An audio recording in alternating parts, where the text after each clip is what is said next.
I am happy to join with you today in what will go down in history as the greatest demonstration for freedom in the history of our nation. 50 years ago, a great American in whose symbolic shadow we stand today signed the Emancipation Proclamation. This momentous decree came as a great beacon light of hope for millions of Negro slaves who've been seared in the flames of withering injustice. This came as a joyous daybreak to end the long night in their captivity. But 100 years later, the Negro still is not free. 100 years later, the life of the Negro is still sadly crippled by the manacles of segregation and the chains of discrimination. 100 years later, the Negro still lives on a lonely island of poverty. In the midst of a vast ocean of material prosperity, 100 years later, the Negro still languishes in the corners of American society, finding himself in exile in his own land. We come here today to dramatize a shameful condition. In a sense, we come to our nation's capital to cash a check by which the architect of this republic wrote the magnificent words of the Constitution and Declaration of Independence. They were signing a promissory note where all Americans were to feel air. This note was a promise to all men, yes, black men as well as white men, to be guaranteed the unalienable right of life, liberty, and the pursuit of happiness. But it is obvious today that America has defaulted on this promissory note in so much as the citizens of color are concerned. Instead of honoring this sacred obligation, America has given the Negro people a bad check, a check that has come back marked insufficient funds. But we refuse to believe that the Bank of Justice is bankrupt. We refuse to believe that there are insufficient funds in the great vault of opportunity of this nation. So we come here to cash this check, a check that will give us abundant demand, the riches of freedom, and the security of justice. So we've come here now to this hollow spot to remind America of the fierce urgency of now. For this is no time to engage in the luxury of cooling off, nor take the tranquilizing drug of gradualism. Now is the time to make real the promise of democracy. Now is the time to rise above the dark and desolate valley of segregation to the sunlit paths of racial justice. Now is the time to lift our nation above the quicksand of racial injustice until the solid rock of brotherhood. For now is the time to make real the promises of democracy. Now is the time to make justice a reality for all of God's children. It'll be fatal for our nation to overlook the urgency of this moment. This sweltering summer of the Negro's legitimate discontent will not pass until there's a vigorating autumn of freedom and equality. 1963 is not an end but a beginning. For those who hope the Negro needed just to blow off steam and will now be incontent, will be for a rude awakening if the nation would turn to business as usual. There'll be neither rest nor tranquility in America until the Negro is granted his citizenship rights. The whirlwind of revolt will continue to shake the foundation of this nation until the daylight of justice emerges. Well, there's something I must say to my people. The one who stands in the worn threshold is heading to the palace of justice. In this quest for searching for our rightful place, let us not be guilty of wrongful deeds. We shall not seek to satisfy our thirst for freedom by drinking out of the cups of bitterness and hatred. We shall not conduct our struggle on the highest. We shall forever conduct our struggle on the highest planes of dignity and discipline. We shall not allow our creative protests to degenerate into physical violence. For again and again, we must rise to the majestic heights of meeting physical force with soul force. This marvelous new militancy that has engulfed our Negro community must not lead us to distrust of all white people. As evidence of many of my white brothers, the present here today, have come to realize that their destiny is tied in our destiny. They've come to realize that their dreams become quickly bound to our dreams. We cannot walk alone. And as we walk, we must make the pledge we will always march ahead. We cannot turn back. And for those who are asking our deputies of civil rights, when will you be satisfied? We cannot be satisfied as long as the Negroes are a victim of police brutality, unspeakable horrors of police brutality. We cannot be satisfied as long as our bodies, heavy from the fatigue of travel, cannot gain lodgings in the motels of the highways and hotels of the cities. We cannot be satisfied as long as the Negro's basic mobility is from a smaller ghetto to a larger one. We cannot be satisfied as long as our children are robbed of their adulthood and stripped of their dignity with signs stating for whites only. We cannot be satisfied as long as a Negro of Mississippi cannot vote and the Negro in New York feels he has nothing wish to vote. No, we cannot be satisfied, and we will not be satisfied until justice rolls down like waters and righteousness like the mighty stream. Now, I'm not unmindful that some of you have come here today from great trials and tribulations. Some of you have come fresh from narrow jail cells. Some of you have come from areas by which your quest for freedom has left you staggered by the storms of persecution and staggered by the winds of police brutality. You have become the veterans of creative suffering. So continue to work that faith, that unarmed struggle is redemptive. So go back to Mississippi. Go back to Georgia. Go back to Alabama. Go back to South Carolina. Go back to Louisiana. Go back to those slums and ghettos of our northern cities, knowing that this situation can and will change. We cannot continue to wallow in the valley of despair. So I say to you today, my friends, even though we're faced with difficult times of today and tomorrow, I still have a dream that is deeply rooted in the American dream. I have a dream that one day this nation will rise up and live out the true meaning of its creed.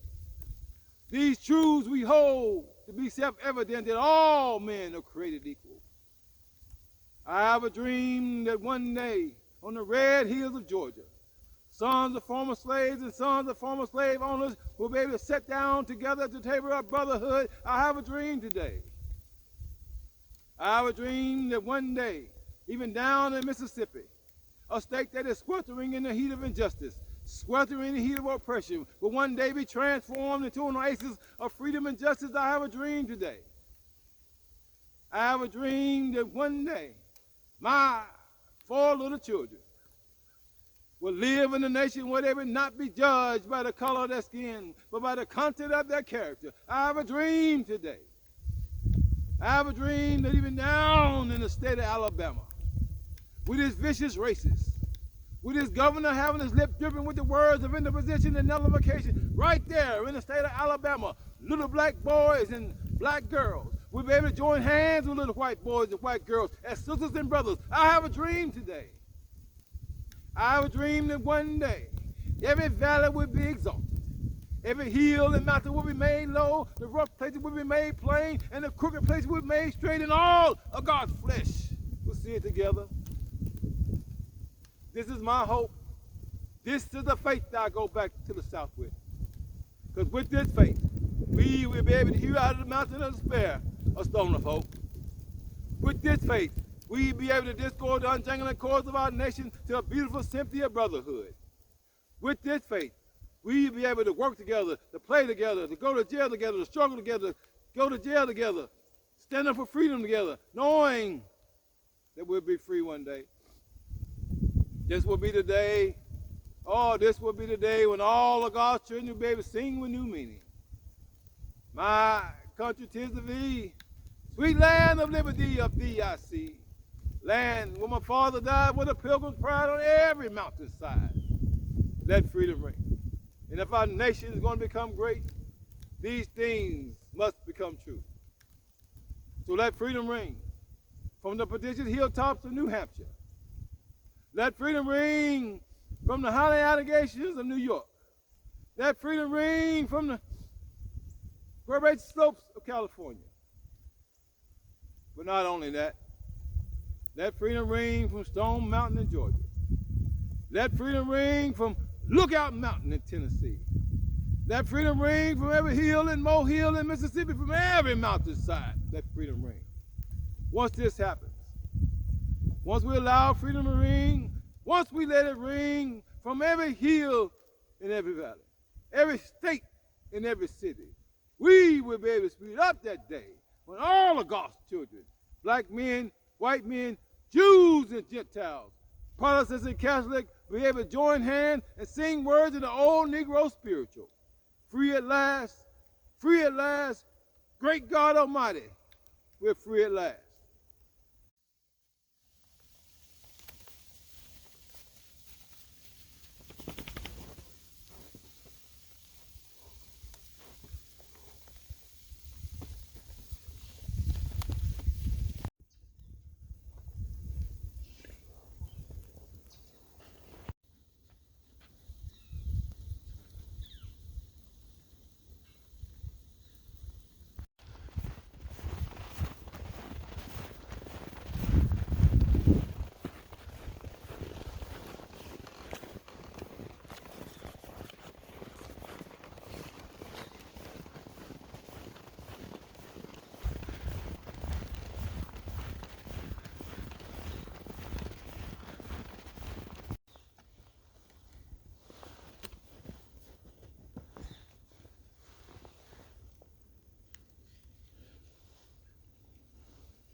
Wait, move, move, move away, move, move away, move, move, move, move, move, move, move, move, move.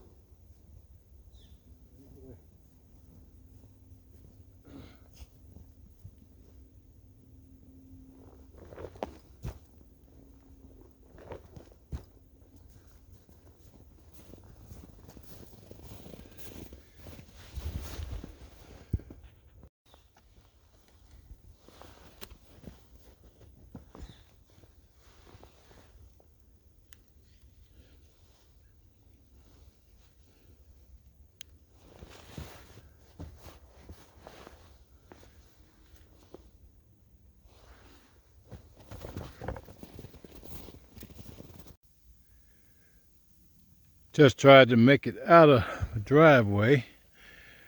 Couldn't even make it. Almost made it to the top of the hill. Had to back all the way back down and go back up and shovel myself a little path. Hopefully I can get out by tomorrow.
that We're laughing. Stop laughing. switch It's so grill. funny. Switch grill. That one whistle